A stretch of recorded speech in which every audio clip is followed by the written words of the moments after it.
So let me first explain a bit how the session will run. So what I'll do is I'll spend just 5 minutes in setting, reusing some of the information of our white paper we've published on AI and sustainability. And after that, we'll move on with the panel to the 3 big questions. One is, what are the key opportunities AI can bring for sustainability journey and accelerating it? 2 is how return on investment can be measured. As we know, there's a lot of investment in AI, but there's a question about return on investments. And we'll try to discuss in sustainability initiatives how it can be measured. And 3, how organizations should go about it, how they should embrace that. We will then move to a Q&A session. So you have some features that Talita will comment in a minute, where you have the ability to ask for questions using the Q&A button. And you also will have a couple of polls. So you can see on the top right of your screen this icon that you will be able to use for the votes of the polls. And then next to it, another, which is a question mark, when you can ask your questions.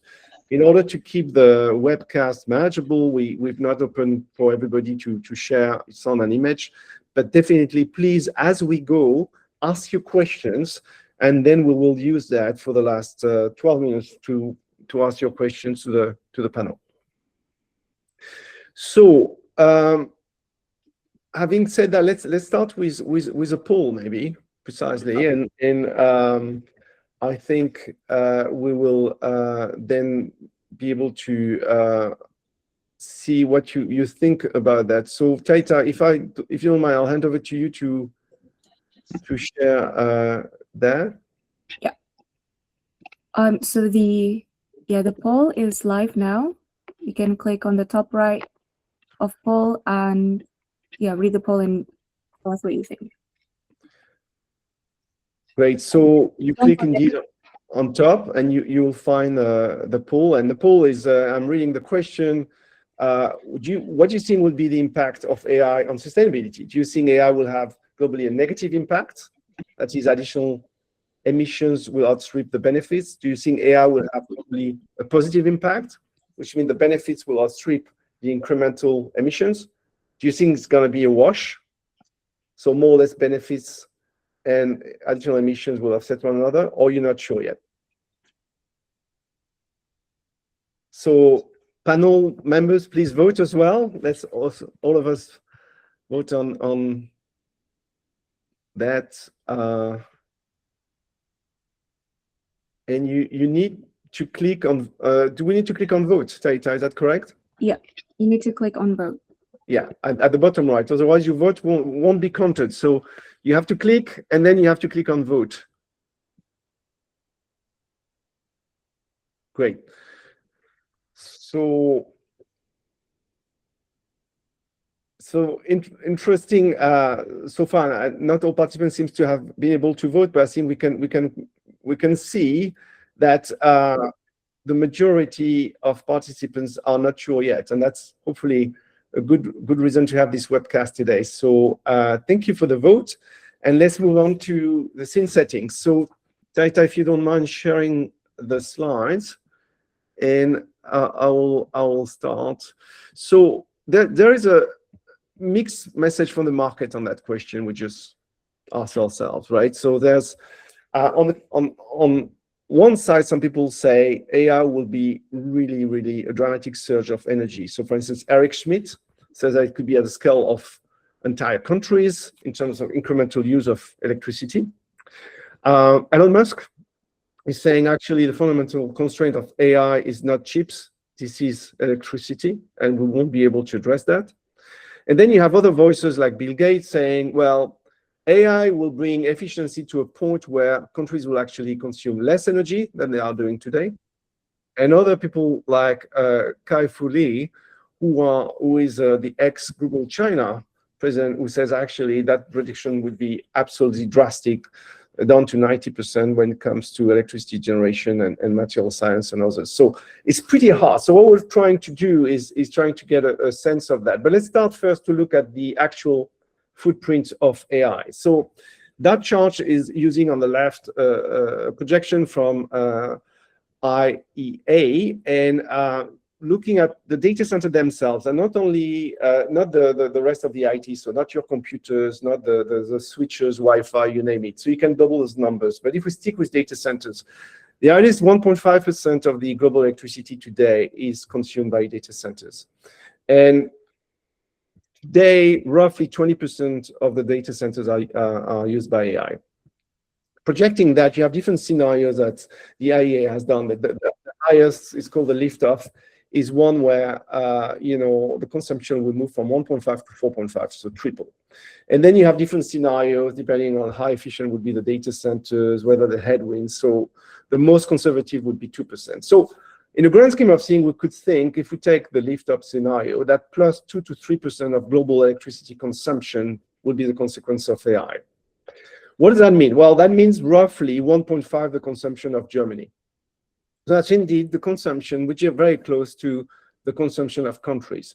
In terms of greenhouse gas emission, it's plus 1 to 2%, because obviously not all will be green. And it would be quite overly optimistic to think that all the data center increase will be covered by green energy. It won't be possible. In the projections, it will be still 40% covered by fossil fuel. However optimistic you can be about green energy. There's another impact which is related to the water consumption, and traditionally the water consumption is something that has been a problem for data centers that have sorry, can you go back to the previous slide? Thank you. There is a water consumption which has been traditionally a problem for data centers. And the new method of cooling that are using liquid cooling are actually eliminating that problem. So there's a closed loop of water. It's not using any more water that is evaporated to cool the data centers. So the new generation of data centers are actually not going to divert the water from the communities around them. So that's how much we can say very high level about the impact in terms of environment. Now, if you move to obviously the next question, which is adoption to drive sustainability initiatives, the adoption is high. So it's roughly 81% of the leaders that say they're using it to advance sustainability efforts, which is great.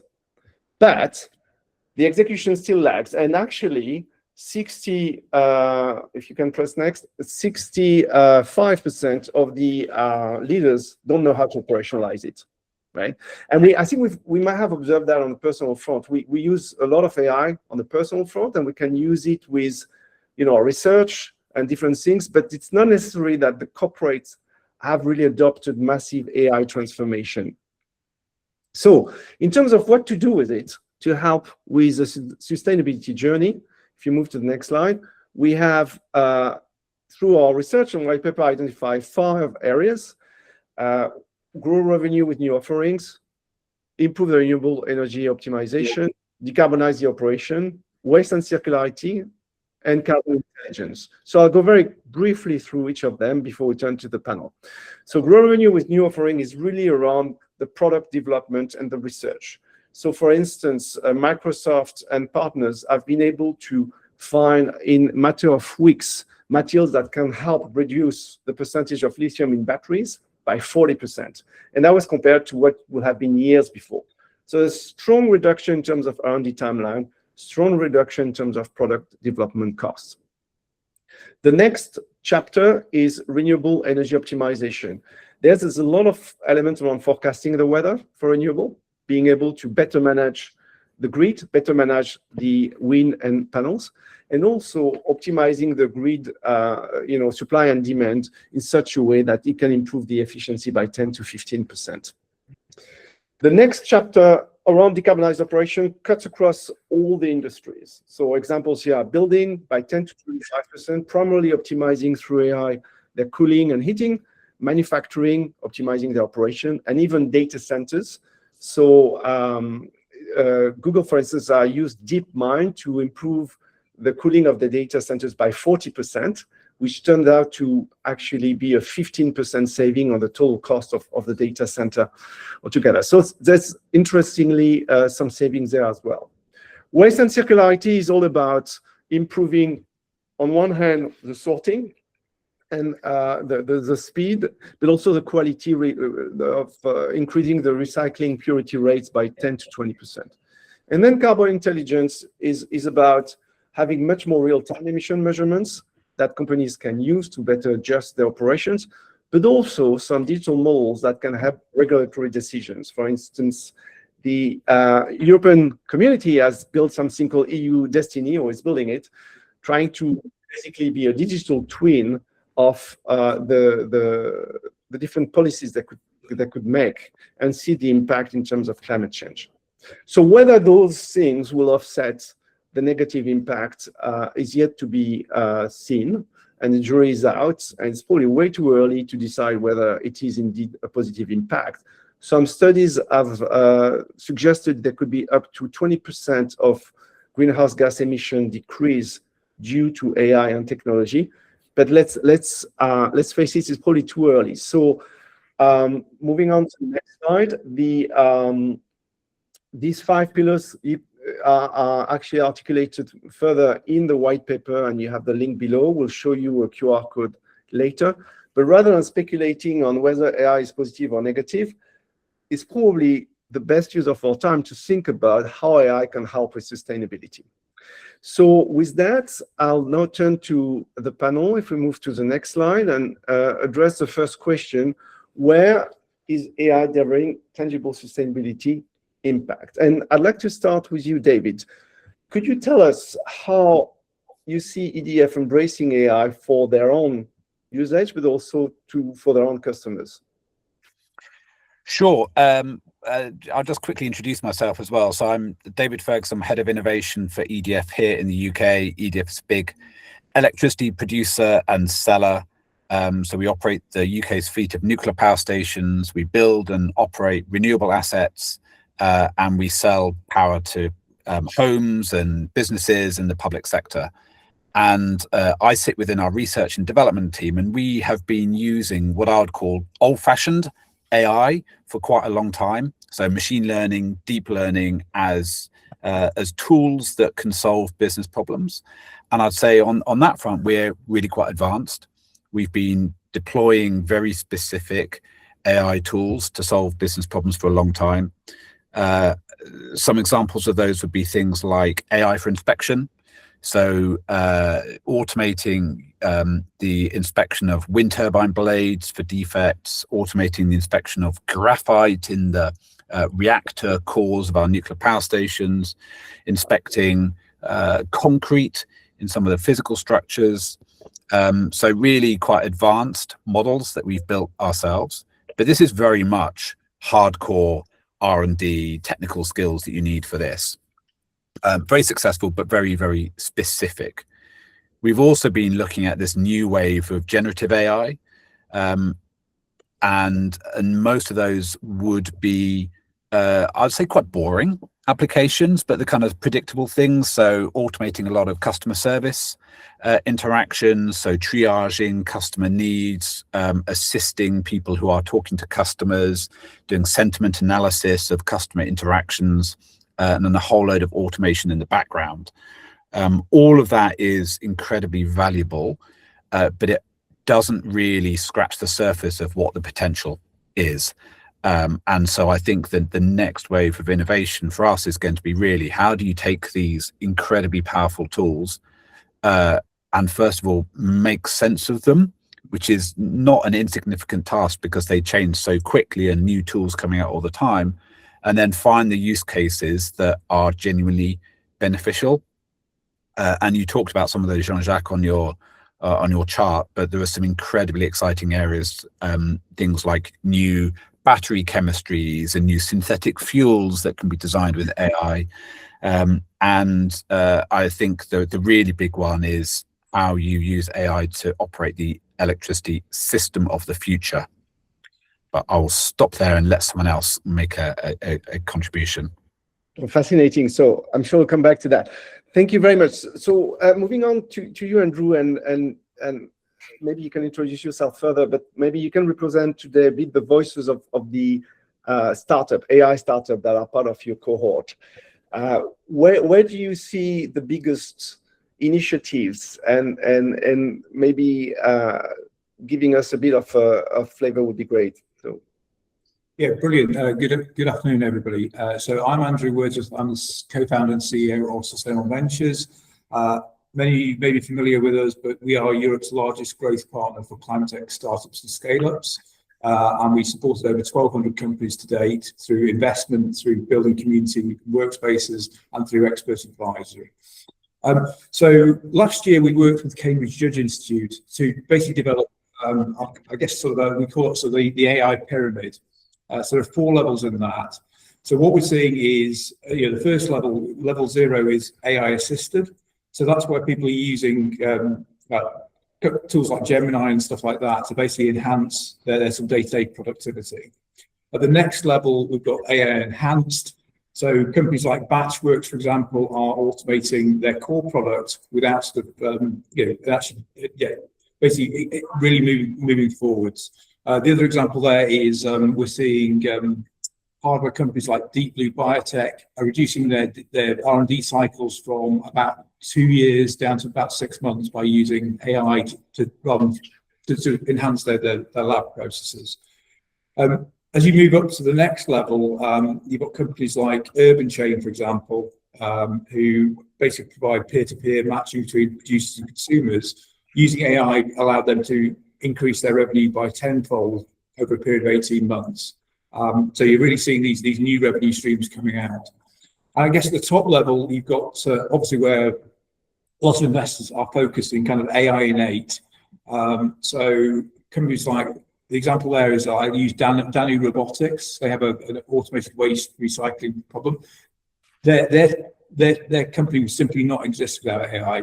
There's just no way you can do that, do this sort of level of sophistication into keeping the robots going. So yeah, that's clearly where. So I'm using those examples. They're not just software companies, AI innate, but these are hardware companies that are really sort of adopting.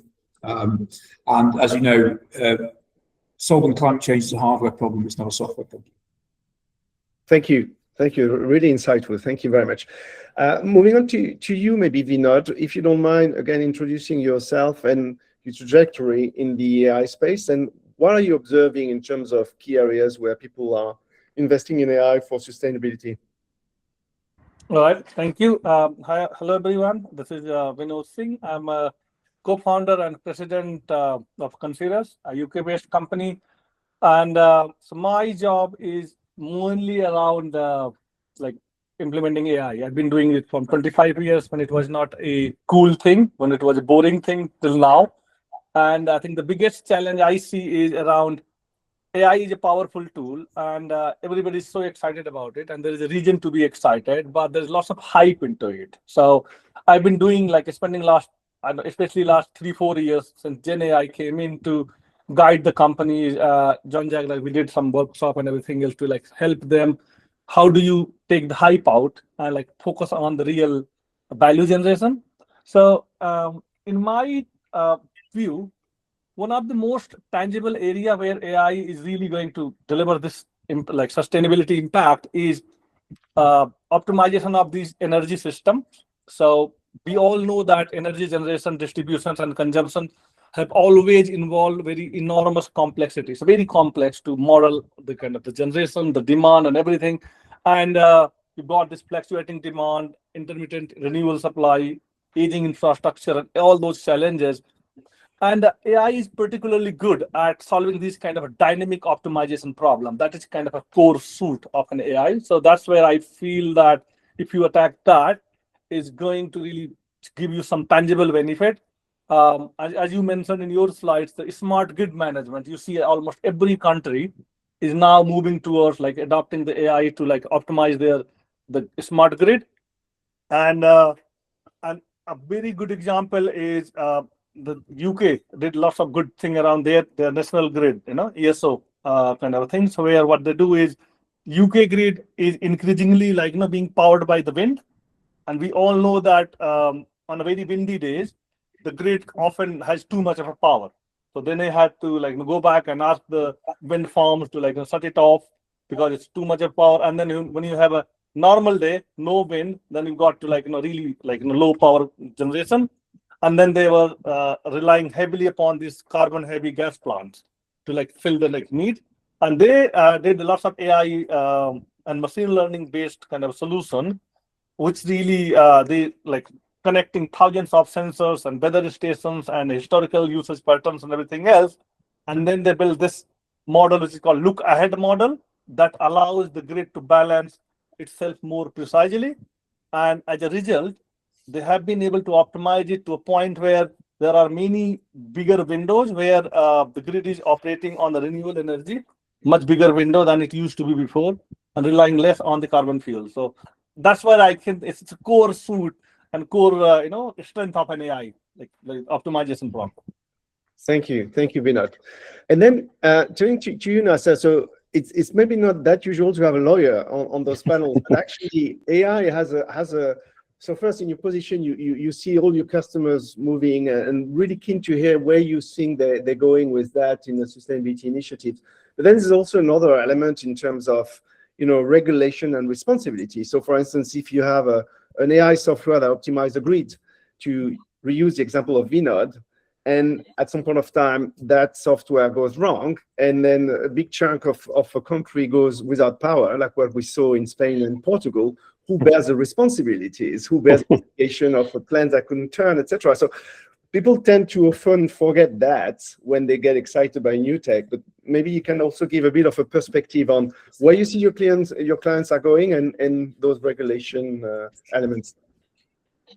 Yeah, thank you very much, Jean-Jacques. Again, to reintroduce myself, I'm Nasser Khassaoune. I'm a partner in a global law firm, Evershed Sutherland. I head our global technology, media, and telecom sector, and co-head our AI practice. So glad to be the representative of the legal community here today, and to touch on these issues. I think to start, it's really about as you shift from advisory tools around AI to actually executing automation in terms of the energy infrastructure and industrial settings, etc. I think the key issue which you touched on, Jean-Jacques and the other speakers, is around accountability, and how do you define and structure accountability in the deployment of AI platforms. So responsibility for outcomes becomes really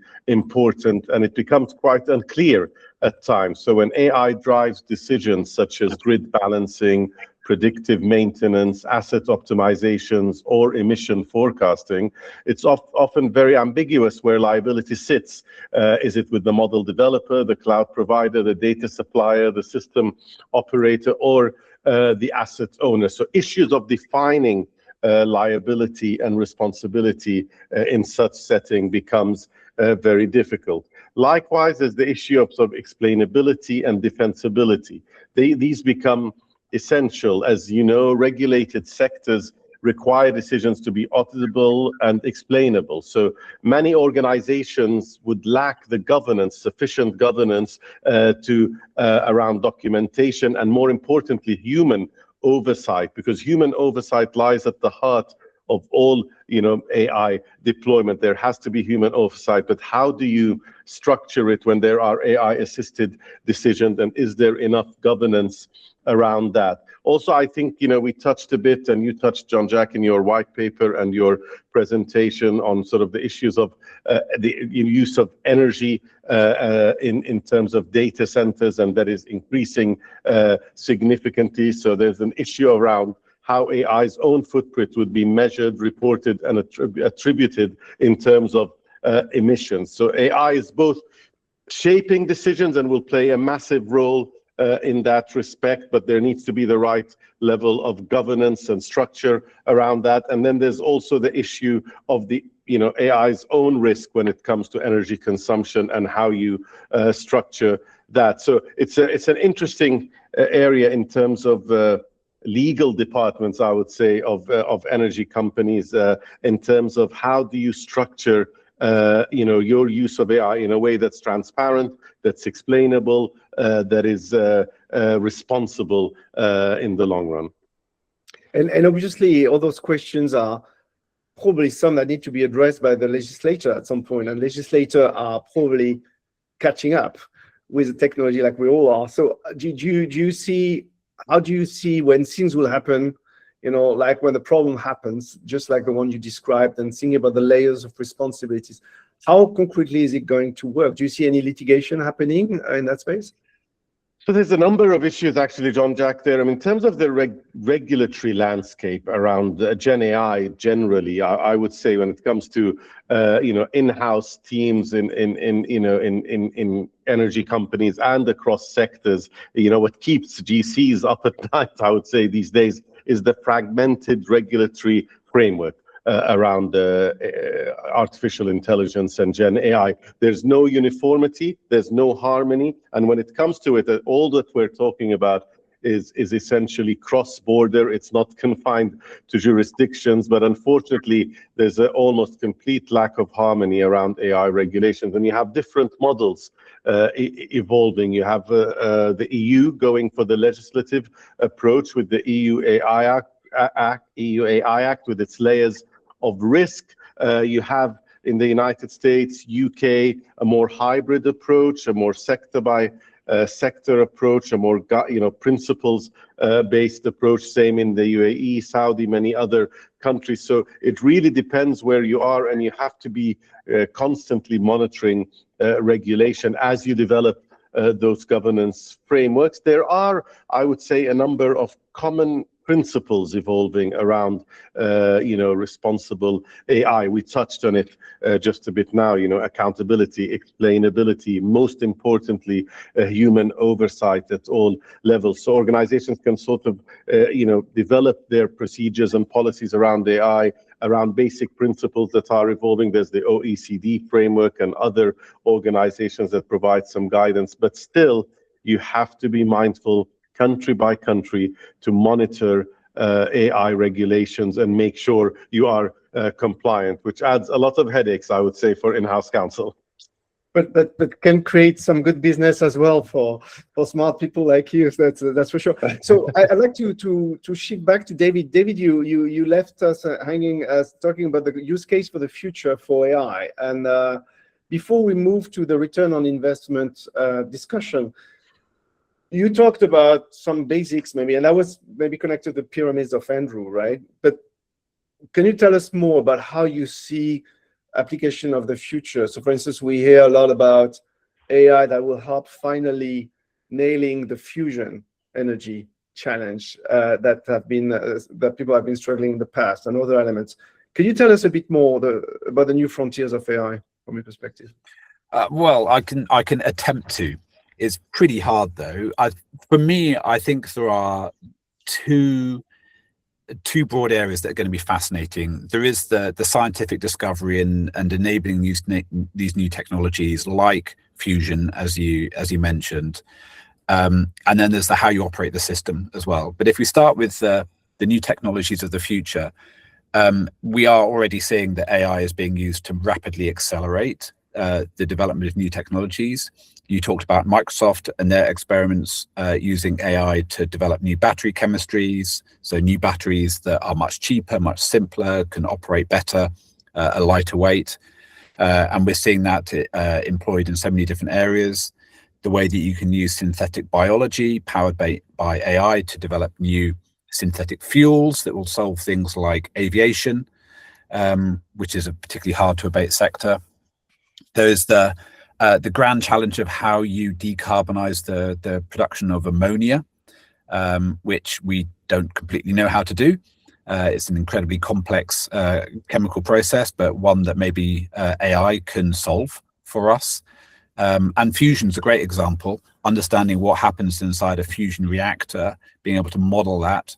The UK Atomic Energy Agency is working with a startup that I know very well called DigiLab, and they're using AI to create emulators of what's happening inside a fusion reactor, and then models to understand the uncertainty of those models. In summary, amazing opportunities to advance technologies. But then, as Andrew rightly said, tackling climate, it's a hardware problem. You've got to build stuff and we've got to put it into operation. I think there is a software layer to that building stuff, and that is how do you solve climate change in a way that is as affordable and efficient as possible.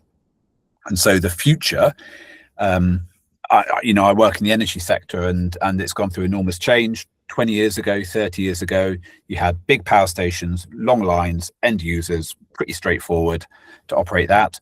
Now you have millions of sources of power generation, grids that are incredibly chaotic, jumbled affairs, and billions of connected devices consuming electricity, and that is going to grow as we decarbonize mobility through electric vehicles and decarbonize heat through electric heat pumps. Every single home is going to be a mini energy system that needs to be managed. I'm too stupid, it's too complicated for me to manage the energy system of my home, so we need something to do that.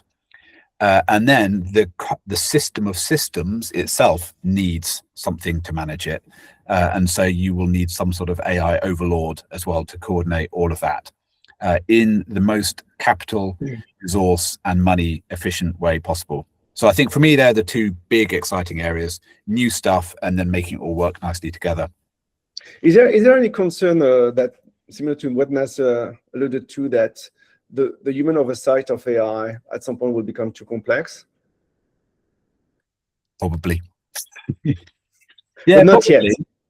Yeah, but it's also the transparency, being able to understand exactly what is happening inside an AI system and interrogating it and ensuring that it can explain its answers. But but it's a black box in the same way that a human brain is a black box. I think we do need to be careful. I work for a nuclear power company, and so we are not handing over the keys to our nuclear power stations to an AI. And as a citizen of this country, I'm very happy with that. Yeah, and I think the traceability of the AI thought process is probably an interesting element. I'm not sure this is always baked in the software AI that people are developing. So interested. So if we move to the return on investment, so we hear a lot about, well, NVIDIA results, quarter on quarter are getting better. AI there's an AI bubble, and in any technology, if some of you know the Gartner curve, you move up, then you crash, and then you consolidate and you move up again, right? So there's concern that we're on the up of that first bubble before it might crash and then consolidate and get better. And obviously the key question that investors would ask at any level is, what are the return on investment? It's all good, but is it actually augmenting staff without having any return on investment? Is it just comfort? Where do we see the value? How do we measure that? So maybe I'll start with you, Andrew, and you and I know that startups to raise funds need to prove the value of the technology they bring forward. They need to convince their customers. They need to convince their investors. How do you see startups are approaching the demonstration of demonstrability of their return on investment? Yeah, so I guess first of all, I pick up on David's point in that machine learning and stuff has been around for quite a while. As you might expect, pretty much every pitch pack we get as an investor has AI on it, and that's why we developed the framework to understand what that actually means. So overall, looking at Bohurst data, AI in 8 companies are commanding about 60% premium on traditional clean climate tech companies, and there's a gradation of that. So obviously, for that sort of valuation premium is not great when you're on your way in. But I say what we try and do there is that's why we try and work with those companies to basically introduce increase the use of AI through some of the examples we've already found, and therefore we turn our goal is to turn them from I guess basically level 0 where they're just using basic tools all the way up to where they're actually new business models, new revenue streams coming in. So that's a key thing. But I think overall the market is rewarding companies that are rapidly adopting these AI technologies. Indeed. So one of my questions behind that is, there's a hype, right? And the market is rewarding the hype. But truly, if we say, if I invest 10 million in that as a company, how much return on investment will I have, right? Or should I not invest? And then there's a bit of FOMO. People want to invest in AI because they don't want to be left behind.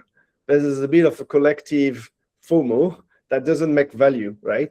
So there's this question about, concretely, like any other projects, how can you demonstrate that return on investment? And I presume it's sometimes complex because it's intertwined with other initiatives. And I remember my days in Shell when proving a business case in a complex corporation where you have different initiatives working at the same time on the same space is difficult. So David, how do you approach that? How do you approach measuring the return on investment when it comes to AI?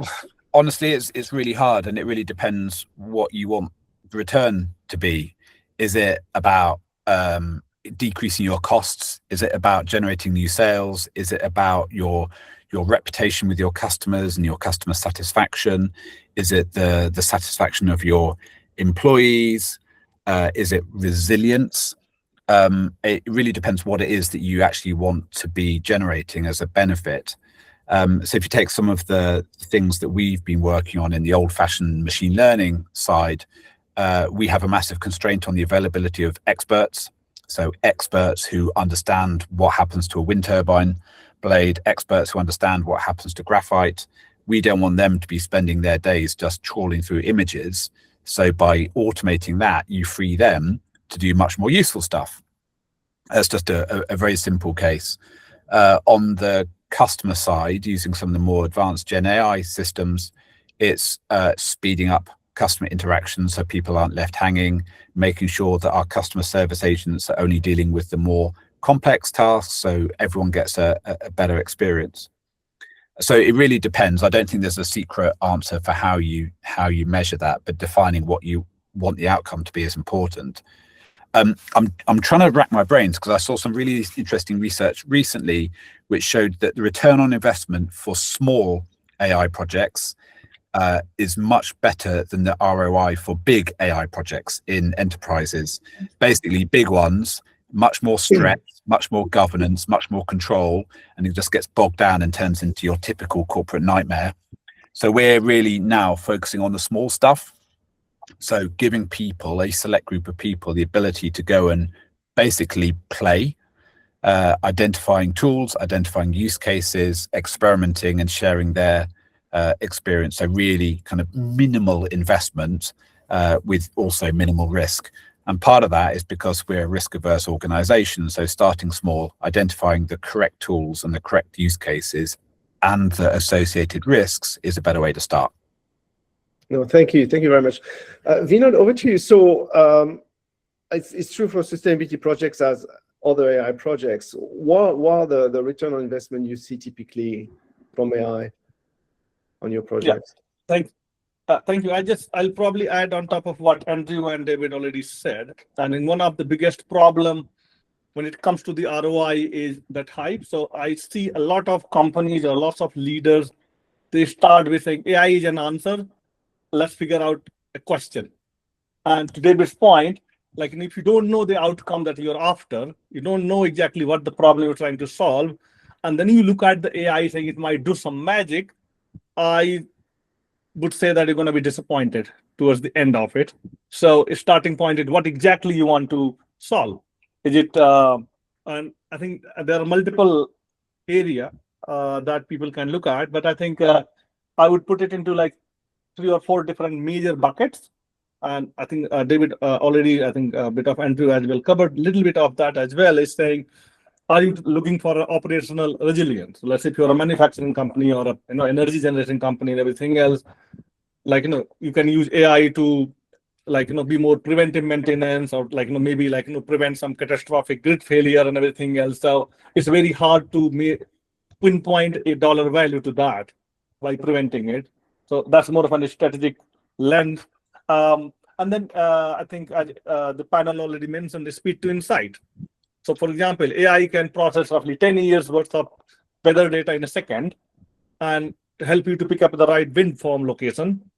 And then ROI is more about competitive advantage and the being first in the market, and being that whole operational efficiency where you could have spent months and months and months. or the Microsoft example of this using a week time to do that. So this is again, I think, more of a strategic value, speed to insight, where you really see the value, and the cost of capital as well. I think Andrew would probably be more to shed more light on that. But being an investor, if you really are doing the right thing and you really have some credible way to produce that your ESG and your kind of green energy kind of usage and everything else, you're probably going to attract much more capital, much kind of more easily and more, I would say, cheaper capital. So that's again, it's a very hard to point a dollar value of that.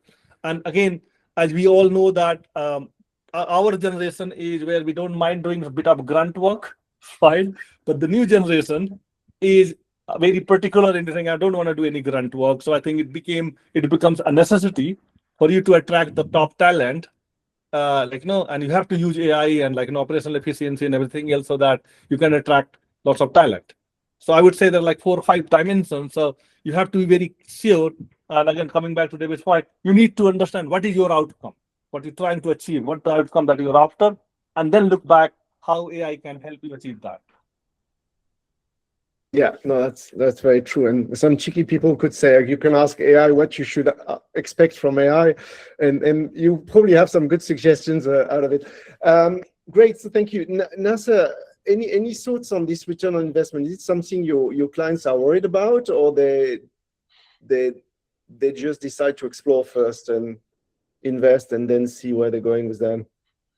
No, I mean, I think when I look at the market, whether it's in the energy sector or across sectors, I think clients have been on a journey with AI. There was a sort of more hesitant approach maybe with Gen AI 3 years ago, but then bit by bit, I think we're having a kind of maturing process around adoption of AI. But the risk, Jean-Jacques, has been touched before, actually, as we've touched on before, is scaling AI or investing in AI without scaling governance here is the central risk. We talked a bit about the disclosure risk, the human oversight, ensuring there is human oversight at all levels. I mean, if you look at my industry, the legal profession, we are using AI tools. They're very much being developed, and various tools are out there that are being adopted by in-house teams, by law firms. But still, as a matter of ethical and professional responsibility, there has to be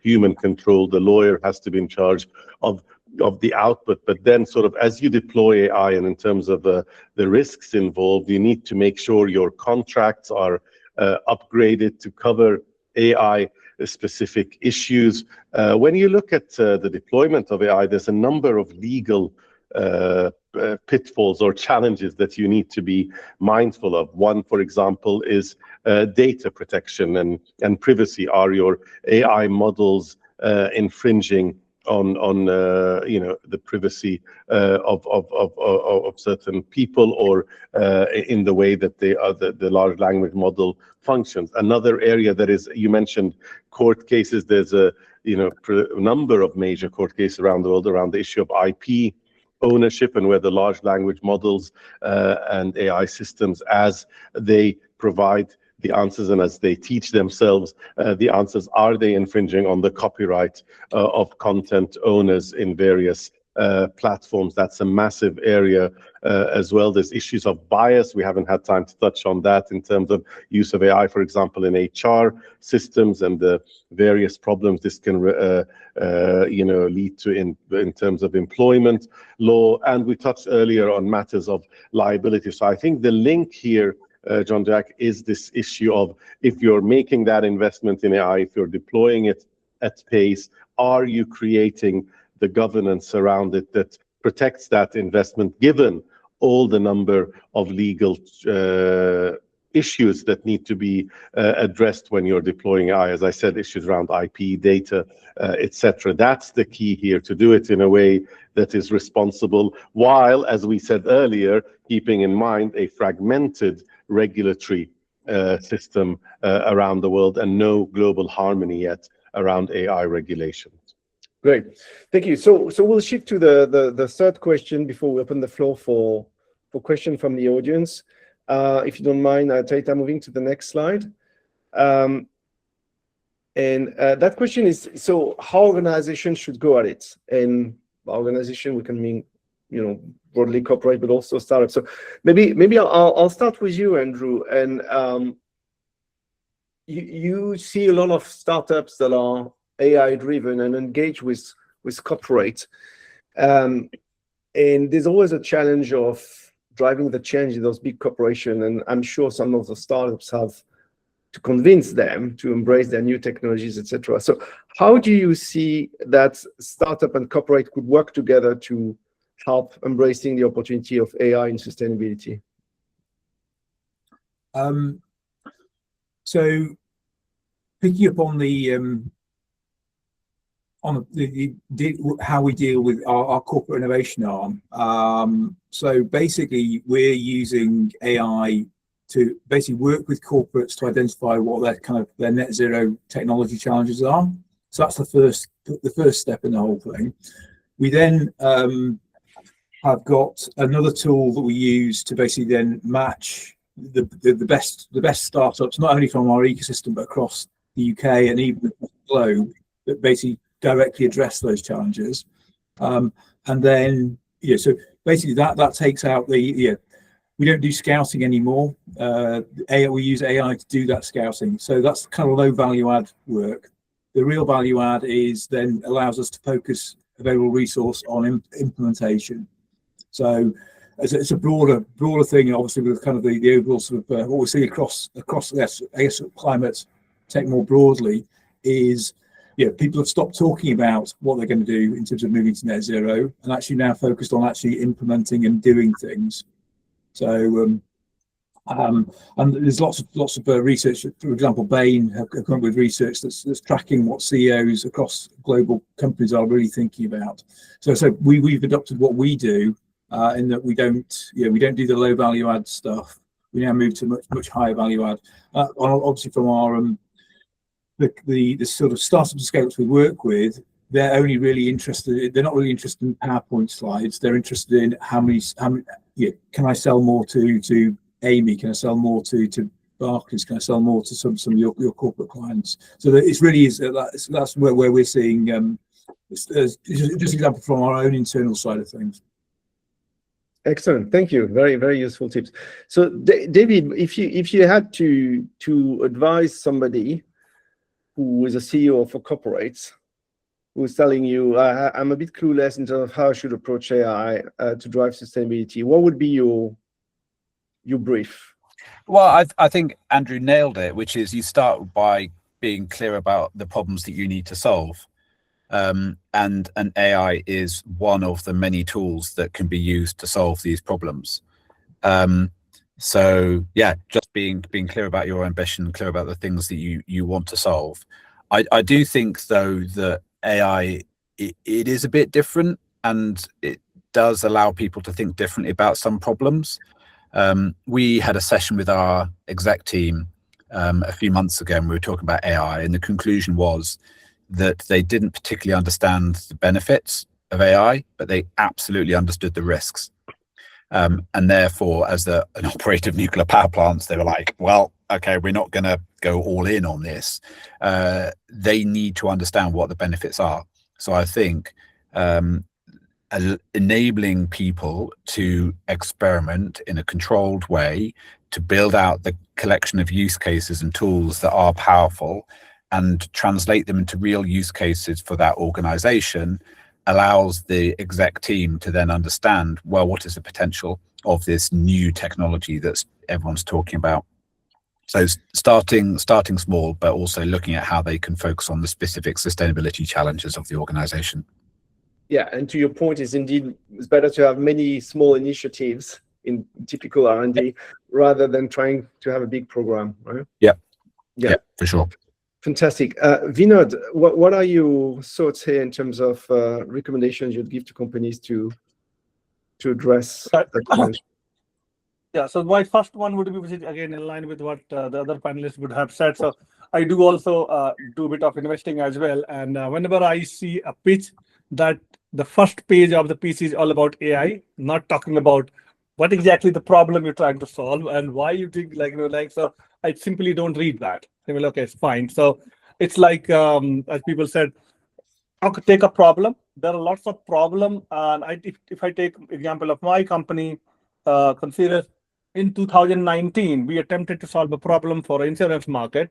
We found a solution using traditional technology, but it was cost prohibitive for us to go and sell it because it was too costly. It was valuable but too costly. But then with this Gen AI and everything came in, and we had to reinvent our solution. We rebuilt the solution. Now it became thing that was costing us $19 per unit, and then we had to sell it for $24 a unit to make a margin. Now cost us $2 a unit because of this AI and everything. So I would say that if you're looking for a company or business opportunity and closing the gap, it's about, can I provide set of services, products, and things which are much more adaptable, which were there but were very costly, or things that were not possible, in earlier days without this AI. So don't try to invent the problem. I think the problem has been there for decades and for many decades. So I would say pick up some of those old age problem that has not been possible to solve it because of the technical gap and everything else, and try to apply these technical evolution to that. An example would be, for example, I see that one of the major opportunity is around this, making the sustainability data actionable. It's a very complex. Everybody's capturing ton of amount of data, but without AI, it was almost impossible to make that data more actionable. Or you take about level 3, emission reporting and everything else. If you don't use AI to track your supply chain and connect everything else, it was impossible before all these advanced AI systems. So, for example, if you go in that world, it will be more, probably there is a product or a service that is more kind of viable to the market, and it's going to solve a real problem. So I would think from those angles. Yeah, no, thank you.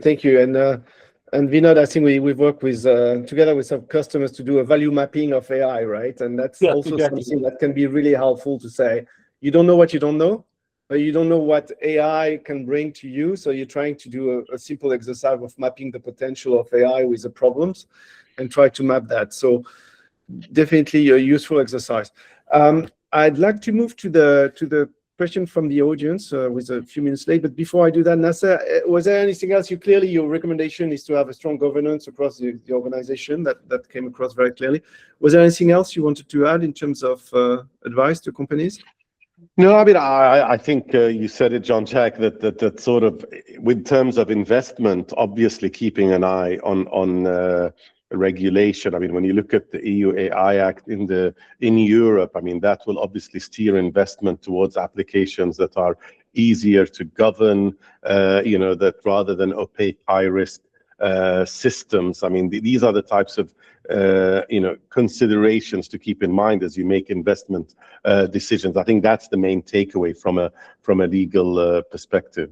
Yeah, thank you very much. So let me hand over to Taita. Taita, you kindly looked at the questions asked by the audience. You want to maybe pick one to start with, and if it's directed to any of the panelists, mention that. If not, there is one anonymous question.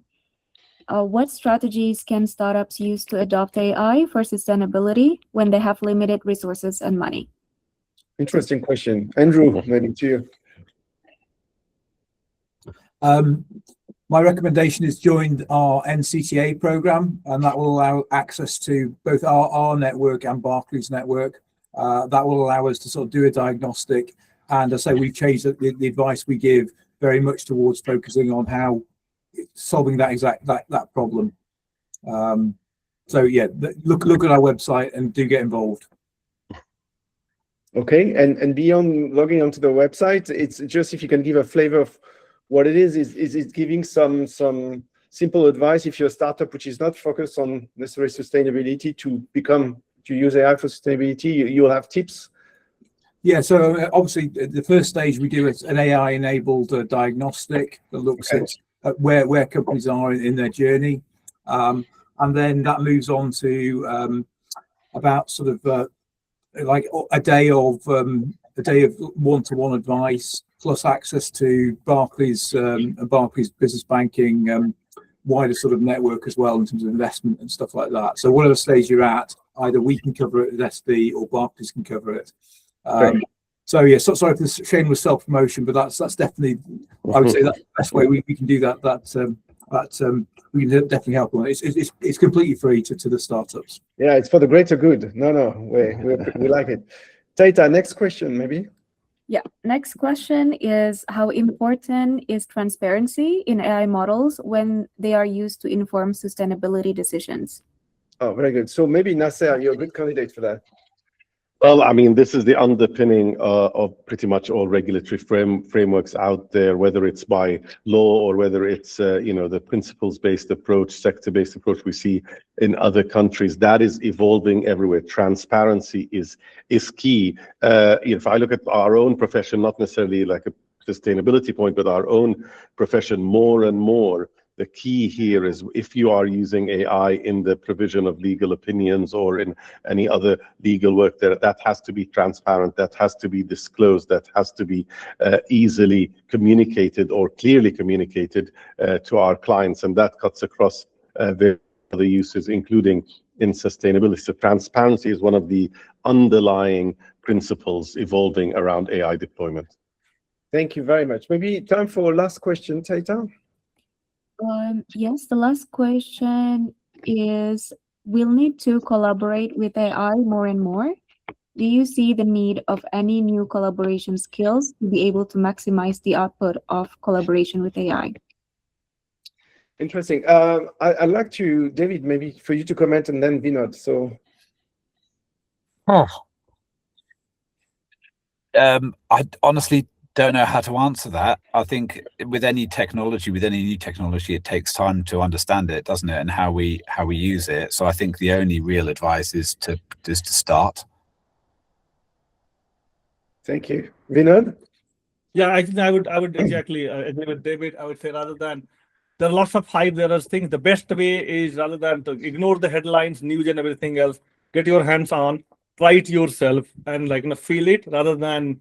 And I think skill-wise, yeah, I think collaboration is best done when you try it. Otherwise, you can do any much of reading or news. Just get your hands dirty in a small controlled environment. Try it yourself. That will give you a lot more confidence than any other skill, I would say. Great. Well, very quick one from me, Jean-Jacques, just on that. Sir. I mean, just a very quick one to say, training on AI as an organization, making sure all your personnel are trained. If you're deploying an AI solution, that there's sufficient training, actually also links to the law. If you look at the EU AI Act, there's an AI literacy requirement, which means that organizations have to show that they have trained their personnel and developed systems to ensure knowledge of what they're deploying. Just a quick one. No, a very important one. AI literacy is absolutely key. So thank you very much. I think you had the QR code for downloading the white paper previous page, but you might go back to that, Taita. But thank you for attending. It was really helpful. So we intend to circulate the recording of that webcast in the next 24 hours. It's an ongoing journey. Let's recognize we all have to learn from one another. So we'll carry on with the series. We'll also send an email after that to ask for feedback and what sort of other topics you'd like to hear from us. And if you want to reach out to us or any of the participants, please do so to discuss your AI roadmap. Thank you very much. Have a wonderful rest of the day.